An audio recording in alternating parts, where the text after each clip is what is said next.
জাতীয় জীবনে আগামী নির্বাচন খুবই গুরুত্বপূর্ণ উল্লেখ করে বিএনপি চেয়ারম্যান তারেক রহমান বলেছেন, জুলাই গণঅভ্যুত্থান ছিল সার্বভৌমত্ব রক্ষার আন্দোলন। শেখ হাসিনাকে তাড়ানোর কৃতিত্ব কারো একার নয়, তা ছিল গণ আন্দোলন। সেই আন্দোলনের ফসল ঘরে তুলতে দরকার একটি গ্রহণযোগ্য ও সুষ্ঠু নির্বাচন। গণতান্ত্রিক বাংলাদেশ নির্মাণ ব্যর্থ হলে জুলাইয়ের মতো শোকগাথা চলতেই থাকবে।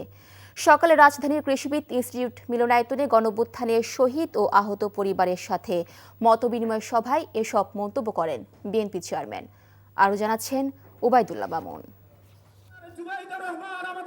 দীর্ঘ ১৬ বছরে দমনপীড়ন, একতরফা নির্বাচন, দেশের সম্পদ লুট করে বিদেশে পাচার, সাংবিধানিক প্রতিষ্ঠান ধ্বংসের প্রতিবাদে শেখ হাসিনার বিরুদ্ধে ফুঁসে ওঠে মানুষ।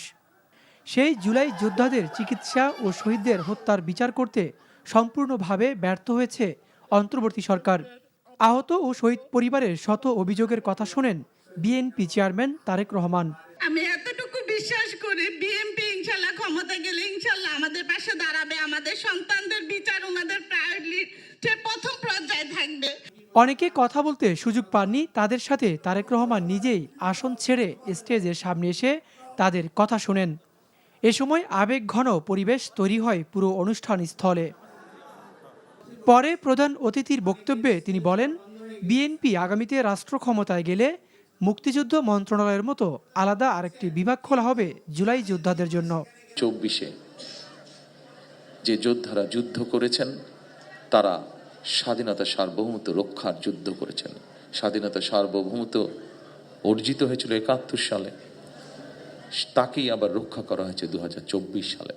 সেজন্যই মুক্তিযোদ্ধা মন্ত্রণালয়ের মধ্যে আমরা আরেকটি ডিপার্টমেন্ট তৈরি করব, যাদের দায়িত্ব হবে এই মানুষগুলোর দেখভাল করা। এছাড়া ত্রয়োদশ জাতীয় সংসদ নির্বাচন অত্যন্ত গুরুত্বপূর্ণ উল্লেখ করে তিনি বলেন, জুলাইয়ের ন্যায় আর শোক গাথা নয়, ভবিষ্যতে দেশের মানুষ বিজয় গাথা তৈরি করতে চায়। একটি নিরাপদ গণতান্ত্রিক বাংলাদেশ প্রতিষ্ঠার জন্য আগামী জাতীয় নির্বাচন অত্যন্ত অত্যন্ত এবং অত্যন্ত গুরুত্বপূর্ণ। আমরা যদি একটি নিরাপদ গণতান্ত্রিক বাংলাদেশ প্রতিষ্ঠা করতে ব্যর্থ হই আগামী দিনে, তাহলে এইভাবেই আমাদেরকে শোক সমাবেশ আর শোকগাথা চলতে থাকবে। আর শোকগাথা বা শোক সমাবেশ নয়, বরং আসুন গণতান্ত্রিক আমি মানুষ আগামীর বাংলাদেশে গণতন্ত্রের বিজয় গাথা রচনা করবে ইনশাল্লাহ।